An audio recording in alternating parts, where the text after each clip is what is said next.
നമസ്കാരം, എല്ലാവർക്കും നമ്മുടെ പുതിയൊരു വീഡിയോയിലേക്ക് സ്വാഗതം. ഒട്ടുമിക്ക ആളുകളും ചെറിയ രീതിയിലെങ്കിലും വിഷമിച്ചുകൊണ്ടിരിക്കുന്ന ഒരു സമയമാണ്. കാരണം എന്താണെന്ന് ചോദിച്ചു കഴിഞ്ഞിട്ടുണ്ടെങ്കിൽ ഇന്നലത്തെ ബിറ്റ് കോയിൻ്റെ ആ ചെറിയ രീതിയിലുള്ള ഒരു ഡംപ് തന്നെയാണ്. ബിറ്റ് കോയിൻ ചെറിയ രീതിയിൽ ഡംപ് ആയി കഴിഞ്ഞിട്ടുണ്ടെങ്കിൽ ഓൾട്ടോ കോയിൻസ് അതിനേക്കാളും വലിയ രീതിയിൽ ഡംപ് ആവും എന്നുള്ള കാര്യങ്ങൾ നമുക്ക് അറിയാവുന്നതാണ്. അതുപോലെ തന്നെ സംഭവിച്ചിട്ടുണ്ട്. ഓൾട്ടോ കോയിൻസ് നല്ല രീതിയിൽ ഡംപ് ആയിട്ടുണ്ട്. ബിറ്റ് കോയിന് നല്ല സ്ട്രോങ് ആയിട്ടുള്ള ഒരു റെഡ് ക്യാൻഡിൽ ഫോം ചെയ്ത് അവിടെ ഇരിക്കുകയാണ്. ഇനിയും ബിറ്റ് കോയിൻ്റെ പ്രൈസ് താഴേക്ക് പോകാനായിട്ട് ചാൻസ് ഉണ്ടോ, നമ്മൾ ഇനിയും പേടിക്കേണ്ടതായിട്ട് ആവശ്യമുണ്ടോ തുടങ്ങിയ കാര്യങ്ങളൊക്കെ, തുടങ്ങിയ സംശയങ്ങളൊക്കെ നിങ്ങളുടെ ഉള്ളിൽ തീർച്ചയായിട്ടും ഉണ്ടായിരിക്കും. അപ്പോൾ ആ സംശയങ്ങളൊക്കെ തന്നെ എനിക്കറിയാവുന്ന രീതിയിൽ എനിക്കറിയാവുന്ന കാര്യങ്ങൾ വെച്ചുകൊണ്ട് ക്ലിയർ ആക്കി തരാനാണ് ഞാൻ ശ്രമിക്കുന്നത്. ഒരു കാര്യം ഞാൻ പ്രത്യേകം എടുത്ത് പറയുകയാണ്, ഇത് യാതൊരു തരത്തിലുമുള്ള ഫൈനാൻഷ്യൽ അഡ്വൈസ് അല്ല, എൻ്റെ മാത്രം അനാലിസിസ് ആണ്. ചിലപ്പോൾ എനിക്ക് തെറ്റ് പറ്റാനും സാധ്യതയുണ്ട്.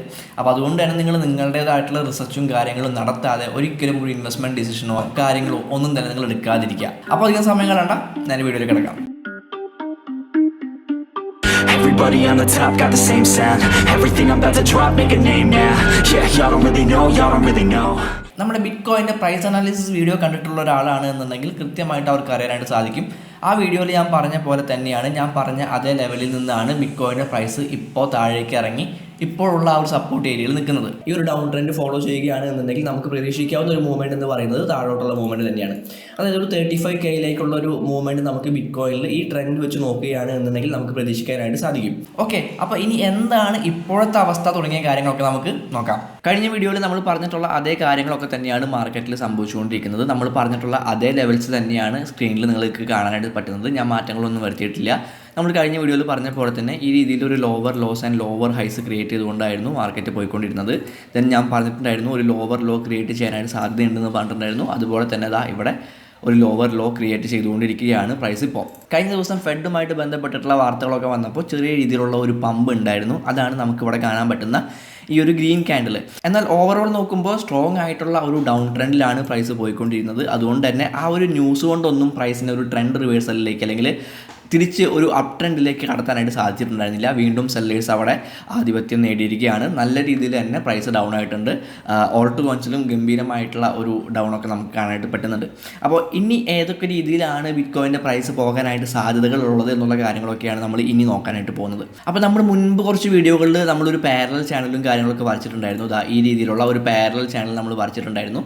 ആ ഒരു പാരലൽ ചാനലിനകത്തായിരുന്നു പ്രൈസ് നിന്ന് കളിക്കുന്നുണ്ടായിരുന്നത്. അതായത് ആ പാരലൽ ചാനലിൽ ആ ട്രെൻഡ് ലൈൻസിൽ ഒരു സപ്പോർട്ട് ആൻഡ് റെസിസ്റ്റൻസ് എടുത്തുകൊണ്ടായിരുന്നു പ്രൈസ് പോയിക്കൊണ്ടിരുന്നത്. ആ ഒരു പാരലൽ ചാനലിനെ ബ്രേക്ക് ചെയ്തുകൊണ്ടാണ് ഈ രീതിയിൽ നല്ല രീതിയിലുള്ളൊരു ഡൗൺ മൂവ്മെൻറ്റ് ബിറ്റ് കോയിൻ്റെ പ്രൈസിൽ ഉണ്ടായിട്ടുള്ളത്. അപ്പോൾ ഈ ഒരു പാരലൽ ചാനൽ നിങ്ങൾ ജസ്റ്റ് ഒന്ന് നോക്കി വെച്ചു. ഞാൻ മറ്റുള്ള ലെവൽസ് എല്ലാം ഞാൻ ജസ്റ്റ് ഒന്ന് മാച്ച് കളയുന്നുണ്ട്.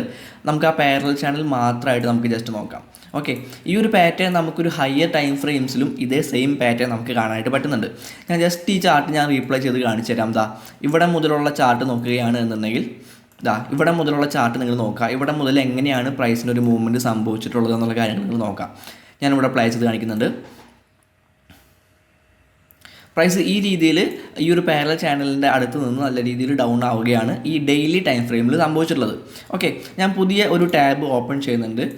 ഈ ഒരു ചാർട്ട് തന്നെ ഞാൻ ആ ടാബിൽ ഞാൻ ഓപ്പൺ ചെയ്യുന്നുണ്ട്. നമുക്ക് അവിടെ വീക്ക്ലി ടൈം ഫ്രെയിമിലേക്ക് പോകാം. ഞാൻ ഇവിടെയുള്ള ഈ ട്രെൻഡ് ലൈൻസ് എല്ലാം ഞാൻ മാച്ച് കളയുന്നുണ്ട്. വീക്ക്ലി ടൈം ഫ്രെയിമിൽ പോയിട്ട് നമുക്ക് ഈ രീതിയിലുള്ള ഒരു പാരലൽ ചാനൽ അവിടെയും വരയ്ക്കാം. ഓക്കെ, ഇവിടെയും നമുക്ക് ഒരു പാരലൽ ചാനൽ കിട്ടിയിട്ടുണ്ട്. ഇപ്പോൾ നിങ്ങൾ ഈ കാണുന്നത് വീക്ക്ലി ടൈം ഫ്രെയിമിലുള്ള ചാർട്ടാണ്. ഇപ്പോൾ നിങ്ങൾ ഈ കാണുന്നത് ഡെയിലി ടൈം ഫ്രെയിമിലുള്ള ചാർട്ടാണ്. നിങ്ങൾക്ക് ഇതിൽ രണ്ടിലും എന്തെങ്കിലും രീതിയിലുള്ള സിമിലാരിറ്റീസ് നിങ്ങൾക്ക് കാണാനായിട്ട് പറ്റുന്നുണ്ടോ? ഇത് രണ്ടും ഏകദേശം ഒരേപോലെയുള്ള ഒരു ട്രെൻഡായിട്ടാണ് എനിക്കിവിടെ തോന്നുന്നത്. കാരണം ഒരു പാരലൽ ചാനലിൽ പോയിക്കൊണ്ടിരുന്ന പ്രൈസ് പെട്ടെന്ന് ആ പാരലൽ ചാനലിനെ ബ്രേക്ക് ചെയ്തുകൊണ്ട് താഴോട്ട് വന്നിരിക്കുകയാണ് ഡെയിലി ടൈം ഫ്രെയിമിൽ. ഇവിടെയും അതുപോലെ ആ പാരലൽ ചാനലിനെ ബ്രേക്ക് ചെയ്തിരിക്കുകയാണ്. അവിടെ നിന്ന് താഴേക്ക് വരാനായിട്ടുള്ള സാധ്യതകൾ വളരെയധികം ഉണ്ട്. അപ്പോൾ അങ്ങനെ താഴേക്ക് വരികയാണ് എന്നുണ്ടെങ്കിൽ എത്രത്തോളം വരുമെന്ന് ചോദിച്ചു കഴിഞ്ഞിട്ടുണ്ടെങ്കിൽ നമുക്കിവിടെ കിട്ടുന്ന സ്ട്രോങ് ആയിട്ടുള്ള സപ്പോർട്ട് ഏരിയ എന്ന് പറയുന്നത് ഈ ഒരു 31 മുതൽ ഈ ഒരു 29 വരെയുള്ള ഈ ഒരു ഏരിയ ആയിരിക്കും. ഓക്കെ, അപ്പോൾ ആ ഒരു ഏരിയ വരെ പ്രൈസ് ഇറങ്ങി വരാനായിട്ടുള്ള സാധ്യതകൾ നമുക്ക് ഇപ്പോഴത്തെ ഈ ഒരു സെല്ലിംഗ് പ്രഷർ വെച്ച് നോക്കുകയാണ് എന്നുണ്ടെങ്കിൽ തീർച്ചയായിട്ടും നമുക്കിവിടെ കാണാനായിട്ട് പറ്റുന്നുണ്ട്.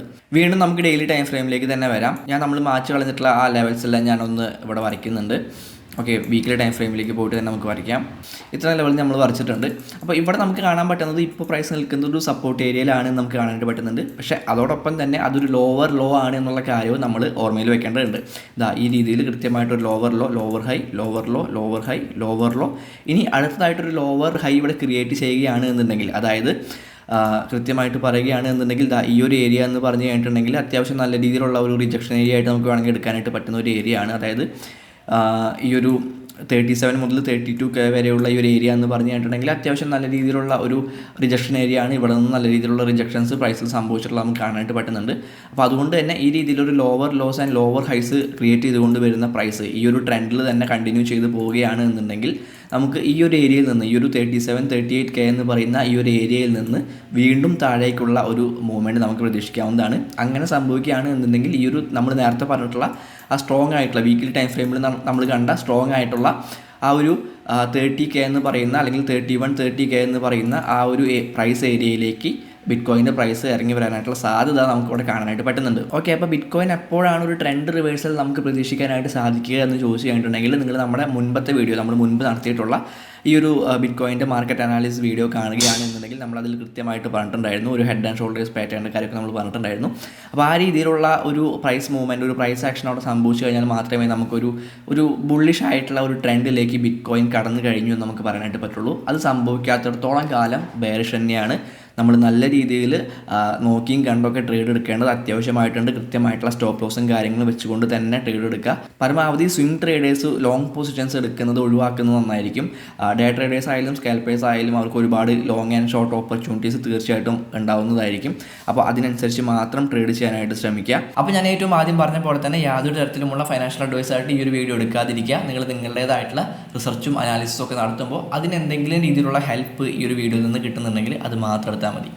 അടുത്തൊരു വീഡിയോ കാണാം.